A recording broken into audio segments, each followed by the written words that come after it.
Hello everyone and welcome to another Bitesize Battle Report in which we focus on the processes and outcomes of the game as opposed to the dice rolling.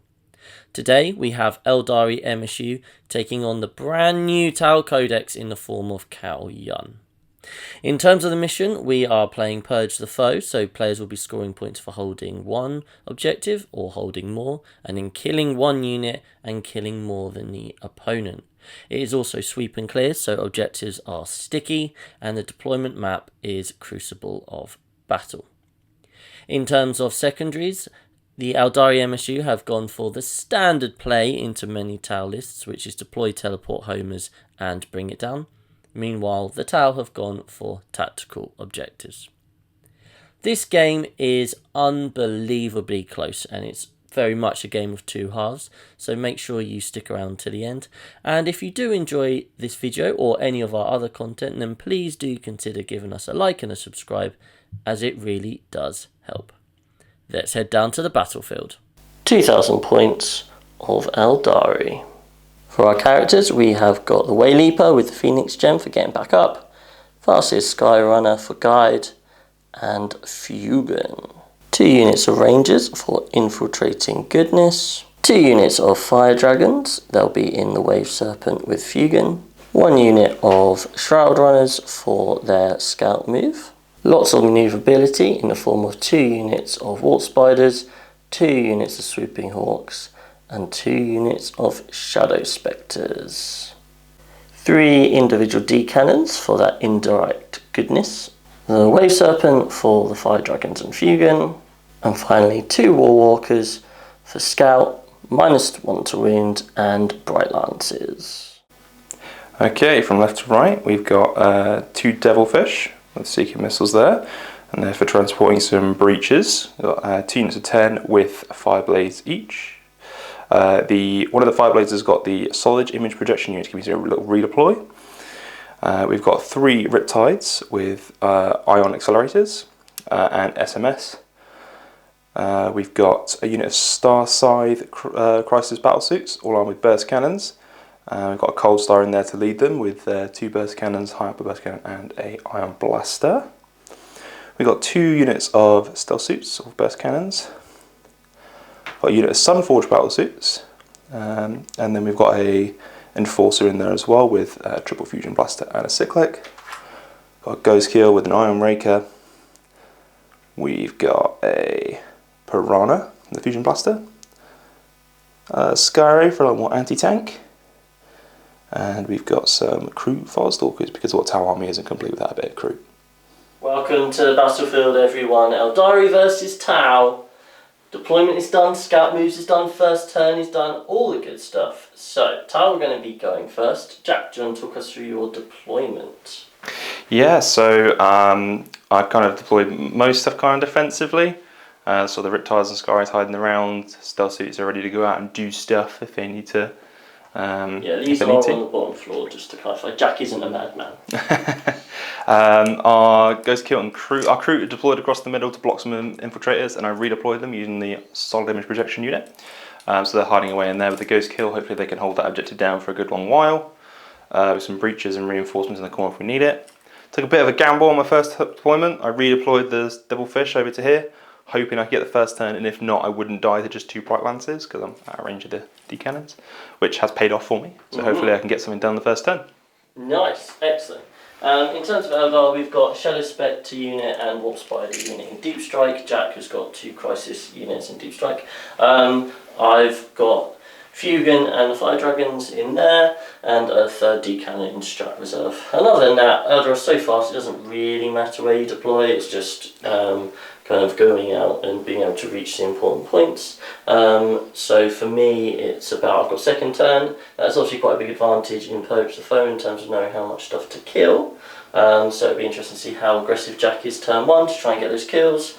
And then we will go from there. So we will come back at the end of Jack's turn 1 movement phase. Jack's turn 1 cards are Bring It Down and No Prisoners. Right, Jack's turn 1 movement phase is complete. What is the plan, sir? Alright, well I've just done a bit of shuffling on most of my deployments. Some stuff has moved up a little bit, goes kills on the objective, that guy's switched around. Yep. And then the main play is going on over here. So we got a nice little advance with the devilfish. Yep. It allows me to get the breaches out on the other side. So hopefully we're going to kill one of these units. Hopefully we're going to kill both of them. But that's going to be the big play. I've got some indirect shots, a couple of indirect shots just to throw in there as well, just as a backup in case not enough dies. But yeah, should be good. Very nice. So Jack's made a play over here. One thing, when you move within 9 inches of the Rangers, they can move D6. Jack moved his devilfish up to here. So I was hoping what would have been nice was a big 5 or 6 on the Rangers. They could have then triggered their movement and stopped Jack from getting out. He would have had to come out more like maybe here and maybe not got everyone in shooting and stuff. But unfortunately they rolled a 1. They're not warmed up today yet. So that didn't happen. So Jack's going to go for the kills here and we'll see what happens and we'll come back and let you know. Right, Tal, turn 1 is over. How did it go, Jack? Mixed results, I think. We managed to kill the scouts here. Yep. And we threw some grenades. We did 1 mortal wound, absolutely epic. And we started split fired here. We did a couple wounds here. The piranha did nothing, I think. I did 1 wound with its drones because the fusion and the seekers obviously went straight into the invulnerable save in small world. So yeah, it left the War Walker on 1 wound even after the charge. Even the Tau combat couldn't bring it down. No, crazy. Who knew that? But we took 2 wins in return. Yeah, yeah, because the War Walker is a beast in combat. The War Walker did go -1 to hit just to try and help save him. Yeah, he's on 1 wound because Jack's breachers can't throw grenades very accurately. So yeah, we will come back with the Eldar turn 1 movement phase. Right, the Eldar turn 1 movement phase is complete. Pretty simple turn. The Hawks will come here to deploy some homers, and then everything else is just lining up a load of shots here. Hopefully we kill it. If we don't, he gets to hold more. But my main issue was I didn't want to risk getting overwatched by 39 shots because that could quite easily drop a 5-man or something. So I've stayed out of the 10-inch range of the breaches. But I'll try and fade the warp spiders onto the objective, so we'll see how that goes. And we'll let you know how brutally efficient the Eldar phase was next. Right, the Eldar shooting phase and therefore turn is done, and we saw a lot of Eldar efficiency there, should we say? You could say that, I guess. War Walker, he didn't do a very good job, didn't touch the piranha, but then everyone let loose on the breaches that were formerly here. The breaches went to ground, took cover, whatever the thing is. They still died to all the AP0 shooting before the flamers even shot them. Yeah, we rolled quite a bit above average on 4s and Jack didn't roll many 3s. I did not. So they all died, which meant, they got eviscerated. And then D-cannons didn't do much because Jack saved all his good dice for the 6s. But then this Walker managed to finish it off. So yeah, the Eldar did what they set out to do, kill those 3 units. So they do get the kill more. We're obviously deploying here, got some bringing it down. So now it's up to Jack to decide whether to play defensive or throw the next wave upon the Eldar. Turn 2 cards for the Tau are Investigate Signals and Defend Stronghold. Alright, Jack, your turn 2 movement phase is over. What is the plan, sir? Okay, so going first on Purge, you've got to make some plays, make things happen. So I've had to take a couple of risks. That they are calculated risks. So we've got our Devilfish to move forward. Our stealth suits that are in this building use Wall of Mirrors to go back into reserve, and they come back over in the far corner there to do a investigate signals for me. We've got our 3 Riptides here to do some indirect shenanigans. Our stealth suits, another stealth suits to move forward here, and we've got our burst. In terms of the big plays that we're doing this turn. Our crew have attempted to come forward and try and get a charge on these guys. Of course, they can phantasm, but I tried to pressure that by having another unit of burst cannon suits over there to threaten the unit on the home objective and make Chris have a choice on what he wants to try and save. Yep. He chose the Hawks. I'm going to see if I can roll a 10-inch charge. Maybe we can get that. And then hopefully I can kill a few bits. then I had a choice between the Hawks and the Shadow Spectres. The Shadow Spectres aren't doing a huge amount at the moment, and they're not going to be in the game for a while. So I was kind of like, well, we don't mind that so much. Whereas actually, this would be quite handy because if the Hawks do survive, then that kind of just gets me nice, easy homers for next turn. So that was my thinking. Right, so we'll let you know how the shooting shenanigans go next. Right, the mighty Tau shooting phase is complete for turn 2. How did it go, Jack? Well, we didn't kill anything with the indirect, which is unsurprising. Yeah. That's a mess. They're not really there to do much killing. We did manage to kill the Shadow Spectres over there with the Crisis Suit unit. In fact, just the commander was able to do it on his own. He obliterated them. Not even with all his guns. No. The classic Tau overkill. Yeah. And then here in the middle, we failed the 10-inch charge. Yeah. And that's pretty much all that we could do. We took our investigate signals, and we've got 8 OC on the home objective, so we're probably going to get defense stronghold as well. And yeah, we're going to call it a day there. Call it a day there. It'd be a baller move for me to try and stop defense stronghold. So now over to the Eldar turn 2. Right, Eldar turn 2 movement phase is over. The goal here is really to try and deal with these guys, and these guys whilst scoring my points. So if I kill some of these guys, that'll help towards my bring it down. I've got the Hawks in the middle to homers. I've got the Wart Spiders here, which are going to be able to flame in there, and then fire and fade back to safety over that side. Other than that, these guys are just peeking out to shoot down there, and then they just automatically fire and fade back. D-cannons, I brought this one in here. I don't like bringing it in here because it's out of the game, but give myself line of sight, see what I can do. It just feels like keep trying to deal with what the Tau throwing at me. And then over here we've just screened all this out and got some shots down there.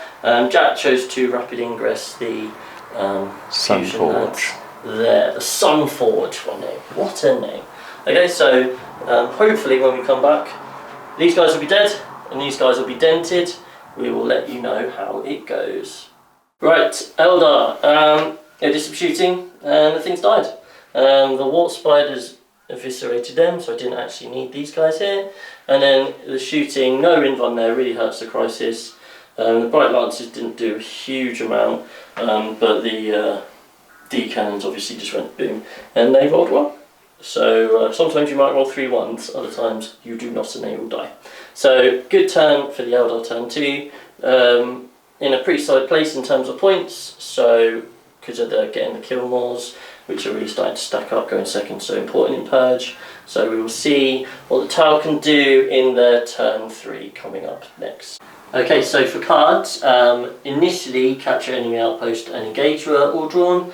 Jack, CP, redrew, got rid of capture enemy outpost, and now has storm style objective. Okay, so Tau turn 3 movement phase is done. It feels like Tau on the back foot, so what's the master plan, Mr. Chapman? Well, the Kauyon is now active, and we've got a couple of, we have to line up a couple of shots. Well, the Ghost Kill is going to be able to go into the D-cannon over there, so it's going to be a nice little shot there. We've got some Sky Rays going into the Swooping Hawks, who rolled a 1 for their Phantasm, so unfortunately we're not able to get our line of sight. We've got the Sunforges with Enforcer character. It's going to be right here doing some damage. We've got some Riptide shots coming out. Hopefully we're going to get a couple of bits. We've got the Shroud Runners, thank you, Chris. Shroud Runners there are going to get whacked by another Riptide, and hopefully we can get some kills. Do some stuff. Excellent, well, we'll come back and let you know how it's gone. Some shooting happened, Jack. How did it go? Bit mixed again. So we were able to get the Riptide to get the Shroud Runners there. Yeah. The Ghost Kill was able to take out the D-cannon at the back, and the Riptide over here was able to take out the 5 Hawks. So that was good. That's 3 units. Unfortunately, the Sunforgers completely giga-whiffed. They failed to do any wounds to the Warwalker. They did 3 to the just 3 to the Warp Spiders. Charged, did a tank shock on the Walker. Didn't roll a single wound. We didn't roll any wounds either on our combat. So both of those units are still alive. I was hoping to get them both, but c'est la vie. Eldar are pretty hard to kill. Yeah. But you did score your points for engage and storm hostiles. So I did indeed, yeah. In terms of points, actually a pretty good turn, especially with me trying to get 3 kills, which might be a bit tricky. So yeah, we will see what Eldar can do on the reply. Right, Eldar turn 3 movement phase is complete and Operation Kill Stuff is carrying on. So in general we've just lined up a load of shots over here and hope that the 4-pin runs don't bounce. If they do, such is life. Hawks here probably going to be deploying. But yeah, still not committed to Fire Dragons yet. They're still there. And Fugan, trying to save them for later days. It's one of those things where you try not to throw away too much of a purge. I've got to try and kill 3 units, which is going to basically come down to how lucky I get with the D-cannons. Yeah, we'll let you know how it goes. Okay, Eldar shooting phase is done. So we put lots of shots in over there. Jack didn't want to make any saves. Apparently I did 4-pin one. I didn't see any 4s. And they all died quite quickly. And then it was up to the 2 D-cannons. Could they kill these stealth suits? But alas, they could only kill 2 out of the 3. So Jack does get the kill more in the end. So that's turn or battle round 3 over with. Let's see what turn 4 holds for the Tau. Turn 4 cards for the Tau are Cleanse and Deploy Teleport Homer. Okay Jack, so turn 4 movement phase is complete. What have you done? Well, I moved up my stealth suit here and used the CP to auto-pass his battle shock, so he can do cleanse for me. Got another cleanse going on with the Devilfish, and we've got a Riptide in the middle who's going to be doing homers. Yep. We've got the Ghost Kill who went off the ball with Wall of Mirrors and has come back on here, so because I think he was going to get whacked by Fire Dragon if I stayed over there. So we'll come over here and be a pest over here. Nice. Then we've got our Sky Ray, all this stuff basically, all these 3 units, the Riptides and the Sky Ray is going to shoot this War Walker with his Bright Lances sticking out. Can he survive? And maybe we'll do some damage with Indirect. We'll see what we can do. Well, I wouldn't hold your breath. Yeah, we'll fish for him. Anyway, we'll let you know how it goes. Okay, shooting phase is over. Tell me about how OP the Ghost Kill is, Jack.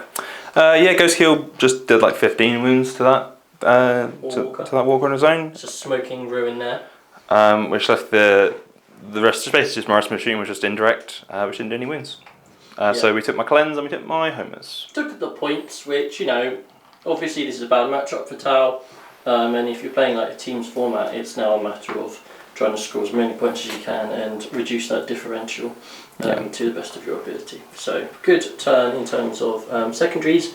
He's only got 1 kill though, so we'll see how that pans out for the Eldar turn 4. Okay, right, movement phase is done for the Eldar.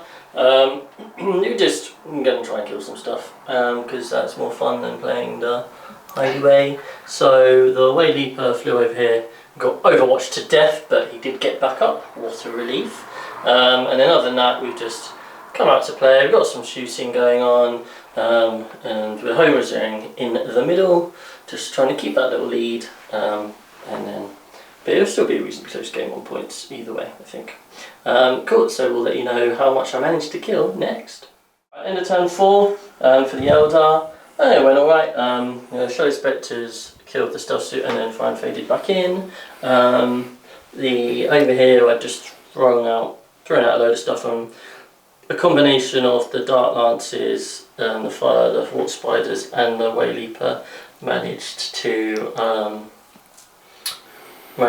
just about drop a Sky Ray. Just remember, this 2 CP is spent on those War Spiders to find effect back there. But yeah, other than that, we're going to turn 5 now. I won't do a turn by turn 1, I'll come back and let you know what the final score is. The game is done, and we may have jumped the gun slightly around turn 3 when the Eldar were in a really strong position. Because oh my word, look at the scoreboard. How close can you get? So I mean, earlier on I said how this is a bad matchup for Tau, but actually to get it in terms of teams, to get it to a draw, Jack's done really well. In terms of singles, bitter loss for Jack, but 93 points in a bad matchup is an amazing effort. So just to fill you in on kind of what happened, Jack got a tempting target and secure no man's land, so he was able to score those really nicely, and he's also been able to get kill more for those turns. So Jack scored really well in terms of his secondaries over the course of the game, and it boiled down to, as long as I bottom of turn, which is obviously really important, so I was able to get a hold more, I was able to get a kill, I was able to homers for in his deployment zone for the first time to to score that final extra point. So Jack, how did you feel that game went? Not too bad. It kind of went a little bit better for Tal than I thought it was going to. My initial thought was that Tal are going to get a pretty safe 35 secondaries here with Bring It Down and homers, provided that I play the game, which I want to. So, so I was like, I need to push primary really hard.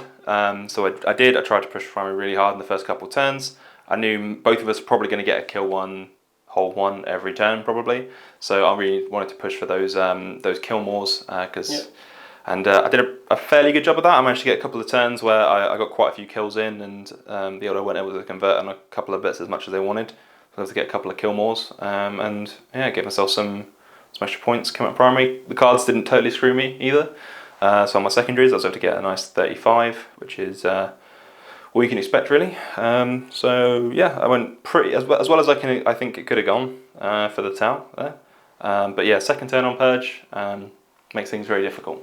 Yeah, so. Yeah, I think, yeah, absolutely. I mean, I kind of turned 3, Eldar were in just a really strong position, but it just shows you that on this particular mission, as soon as your opponent can just get a couple of kill mores, that does kind of like flip it. From the Eldar's perspective, played it like reasonably well, I think. I mean, I probably got a bit gung-ho, sending a load of stuff over there, but it didn't really matter. I think Jack was probably still going to get the kill mores. And yeah, me having bottom of turn was really helpful because it meant I could do that. Yeah, you got an interesting dynamic of Eldar and we deploy teleport home. I want to be doing it in there. I've got like 20 units, right? I want to throw away a unit in the deployment zone every turn, but that just gives Jack a kill. And actually, I don't want to be doing that. So this is my first go with Aeldari MSU, or after my RTT. And yeah, it's just Eldar, right? It just does Eldar things. It's highly efficient for its points. I kept overkilling just because I was worried about that whiff, but the whiff is very rare. So Jack, how are you feeling about new Tau? Yeah, it's not too bad. I like that Kauyon is pretty improved, and I do like that. I like the Wall of Mirrors stratagem for removing ghost kills and stealth suits. It's very useful. I use that a lot in this game. Very helpful. I like the new changes to the Breacher strats. I didn't get to use them very much in this game. But yeah, generally pretty happy. I'm probably not going to play loads of Retaliation and Montcar, but I really like Kauyon, so I'll keep going with that. Excellent. So, Tau aficionados, check out Kauyon for sure. Right, well, thank you very much for joining. As always, if you've enjoyed this content, like and subscribe, maybe even become a member, and we'll see you soon. Bye!